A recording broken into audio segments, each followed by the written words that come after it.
এনেছেন বাসায় পড়ে আছে, বাচ্চারা খাচ্ছে না। তবে চলুন আজকে একটা ঝটপট একটা রেসিপি করে দেখাচ্ছি, যারা বাচ্চারাও খাবে, বুড়োরাও খাবে, সবাই খাবে। সেটা হচ্ছে ব্রেড ক্যারামেল পুডিং। আমি আজকে সেটাই তৈরি করে দেখাবো। বিসমিল্লাহির রহমানির রহিম। আসসালামু আলাইকুম সুপ্রিয় দর্শক, আমার কুকিং চ্যানেল দীপ কিচেনে আপনাদের সবাইকে স্বাগত। আজকে আমি করে দেখাবো ক্যারামেল ব্রেড পুডিং। এই পুডিংটা মানে ঝটপট তৈরি করে নেওয়া যায় ব্রেড দিয়ে। আর বাচ্চারা যেহেতু ব্রেড খেতে চায় না, অনেক সময় দুধ খেতে চায় না, সেই বাচ্চাদের জন্য খুবই মানে উপকারী একটা পুডিং। চলুন তাহলে কথা না বাড়িয়ে রেসিপিটা শুরু করা যাক। পাউরুটির পুডিংটা বানানোর জন্য এখানে আমি 4 পিস পাউরুটি সাইডগুলো কেটে নিয়েছি।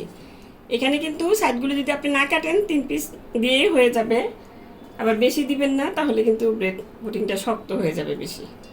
এখন আমি এই পাউরুটিগুলো ছোট ছোট টুকরো করে কেটে নিচ্ছি।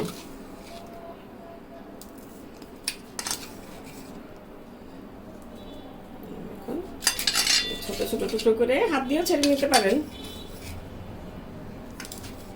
আমি ছোট ছোট টুকরো করে কেটে নিলাম, এই তো। আর এখানে নিয়ে নিয়েছি আমি 2.5 কাপ দুধ। এই দুধটা আমি গুঁড়া দুধটাই পানির সঙ্গে দিয়ে আমি জাল করে নিয়েছি। এখন এখানে রুটিগুলি ভিজিয়ে দিলাম, ভিজিয়ে আমি রেখে দিব প্রায় 10 মিনিটের মতন।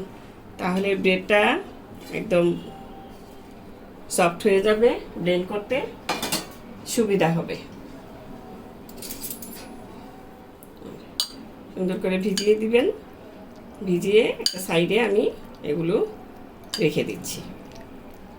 রুটিগুলো ভিজতে থাক। এখন আমি এই পাকে ক্যারামেলটা পুডিংয়ের জন্য ক্যারামেল করে নিব, যেহেতু ক্যারামেল পুডিং বানাবো। এখানে প্যানে দিয়ে দিচ্ছি 1/4 মানে 4 টেবিল চামচ চিনি।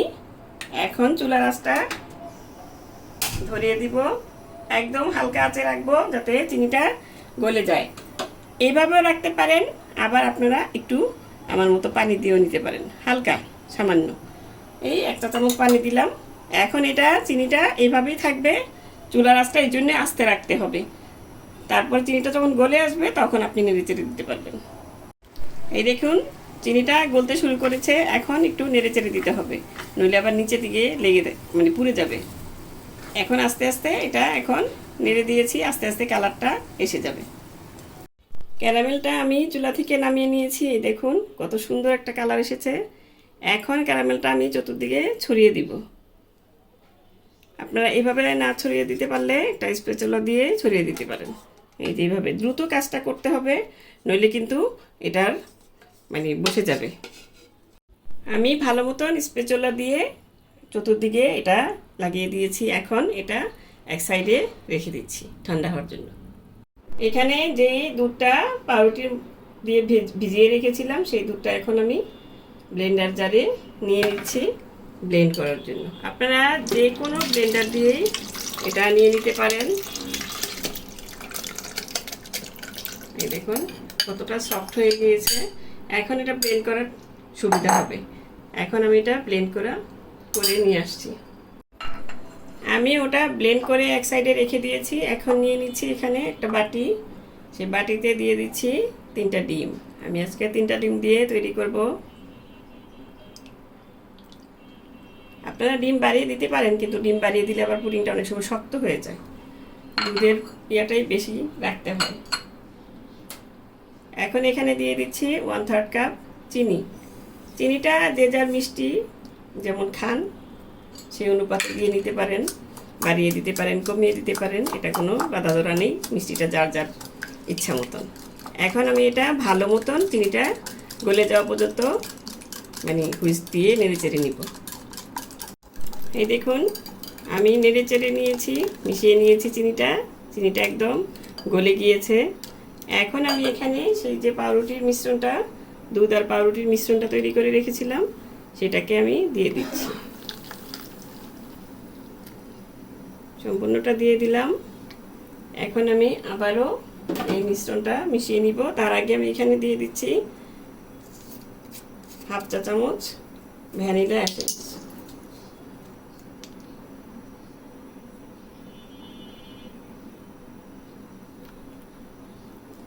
এখন এটার সাথে ভালো মতন মিশিয়ে নিতে হবে।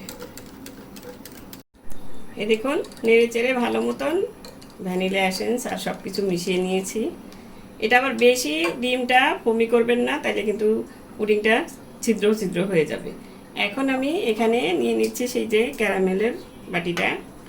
আপনারা এরকম মোল্ডেও নিতে পারেন কিংবা অন্য যে কোনো মোল্ডে আপনারা পুডিংটা তৈরি করতে পারেন।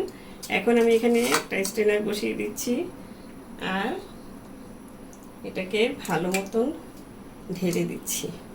মানে পুডিংটা স্মুথ করার জন্য আপনার এই স্টেপটা মানে করতে হবে, ছাঁকনিতে ঢেলে দিতে হবে, তাহলে পুডিংটা একদম সুন্দর স্মুথলি হয়ে যাবে। এই দেখুন অনেক কিছু কিন্তু এই ডিমের সাদা অংশগুলি থেকে যায়, দানা দানা, এগুলি আর থাকবে না, পুডিংটা একদম স্মুথ হবে।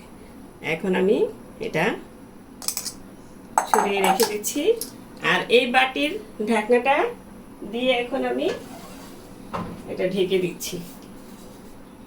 এটা আর কোনো কিছু করা লাগবে না, কিছু করা লাগবে না। এখন এই যে এটা দিয়ে ঢেকে আমি চুলায় চলে যাচ্ছি। আপনাদের যদি এরকম ঢাকনা বাটি মানে ঢাকনাওয়ালা বাটি ছাড়া আপনারা তৈরি করেন তাহলে একটু ফয়েল পেপার দিয়ে ঢেকে নেবেন, তাহলেই হয়ে যাবে, যাতে পানিটা ভিতরে না যায়। চুলায় আমি একটা হাঁড়িতে পানি দিয়ে আগেই বসিয়ে রেখেছিলাম, পানি কাপড় দিয়ে দিয়েছি আর স্ট্যান্ডটা দিয়ে দিয়েছি। এটা দিলে হবে কি আপনার পুডিংয়ের বাটিটা নড়বে না। আপনি সরাসরি কাপড়ের মধ্যে বসাতে পারেন, ওইখানে একটা মোটা টাওয়েল দিলে ভালো হয়। আমি যেহেতু পাতলা সুতি কাপড়টা দিয়েছি এই জন্য স্ট্যান্ডটা বসিয়ে দিয়েছি। এখন আমি পুডিংয়ের বাটিটা বসিয়ে দিচ্ছি। বলক আসা লাগবে না, আগেই বসিয়ে দিবেন, তারপর এটা ঢাকনা দিয়ে ঢেকে দিতে হবে। এই যে ঢাকনাটা দিয়ে চতুর্দিকে দেখে দিবেন যে ঢাকনাটা ঠিক মতন লেগেছে কিনা। আর এই যে ঢাকনা একটা ছিদ্র আছে, এটা আমি টিস্যু দিয়ে মুড়িয়ে দিয়েছি। এখন পানিটা বলক আসলে আমি একদম চুলাটা কমিয়ে দিয়ে রেখে দিব, যতক্ষণ না পুডিংটা ঠিক মতন হচ্ছে। এটা 20 মিনিট, 25 মিনিট, 30 মিনিটও লাগতে পারে, ঠিক নাই, চুলার আঁচ অনুযায়ী আপনার সেটা হবে। এখন আমি পরে বলে দিব যে কতক্ষণ লেগেছে। দেখুন ফিরে এলাম 25 মিনিট পর। আমি এখন এটা উঠিয়ে দেখে নিচ্ছি শাসলিকের কাঠি দিয়ে যে হয়েছে কিনা। এই দেখুন টুথপিকটা একদম পরিষ্কার ক্লিয়ার এসেছে, তার মানে হয়ে গিয়েছে পুডিংটা। আমার 25 মিনিট লেগেছে, আপনাদের একটু কম বেশি লাগতেও পারে, চুলার আঁচ অনুযায়ী হতে পারে আর কি, এই জন্যই বলে দিলাম। এখন আমি এটা নামিয়ে ঠান্ডা করে একদম তারপরে ফ্রিজে রেখে দেবো 1 ঘন্টা, তারপর আপনাদের পরিবেশন করে দেখাচ্ছি। এই যে 1 ঘন্টা পর আমি ফ্রিজ থেকে নামিয়ে নিয়েছি। এই দেখুন একদম সুন্দর মতন জমে গিয়েছে। এখন আমি এটা ঢেলে নিব একটা পাত্রে। তার আগে আমি একটু সাইডগুলো ছুরি দিয়ে মানে ছাড়িয়ে নিচ্ছি, তাহলে আপনার পুডিংটা বের করতে সুবিধা হবে।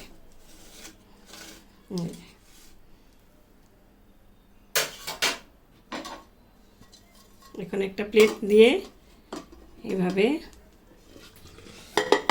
উল্টে নিলেই এটা পড়ে যাবে। আমি কিন্তু এই দেখুন কতটা সুন্দর হয়েছে, কত সুন্দর একটা কালার এসেছে। এখন আমি কেটে দেখাচ্ছি আপনাদের, দেখুন কাটার পরে কীরকম হয়েছে। এই দেখুন একটু কেটেও দেখাচ্ছি। এখন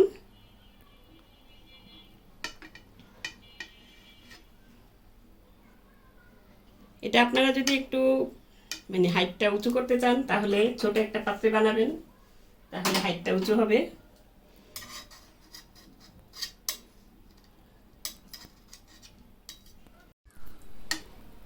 এই দেখুন কতটা সুন্দর হয়েছে। এই যে এটা দেখতেই সুন্দর না, খেতেও খুবই সুন্দর হয়, মানে ভালো হয়, স্বাদের হয়। আপনারা বানিয়ে দেখবেন, আশা করি আপনাদেরও ভালো লাগবে। আর ব্রেড ঘরে অনেক সময় ব্রেড পড়ে থাকে, সাথে সাথে বানিয়ে নেওয়া যায়, বেশিক্ষণ লাগেও না। তো দর্শক আজ এ পর্যন্তই। রেসিপিটি ভালো লাগলে প্লিজ বেশি বেশি করে লাইক, কমেন্ট, শেয়ার করবেন। আর আমার চ্যানেলটি সাবস্ক্রাইব করে নিয়মিত চ্যানেলটির পাশেই থাকবেন। সুস্থ থাকবেন, ভালো থাকবেন।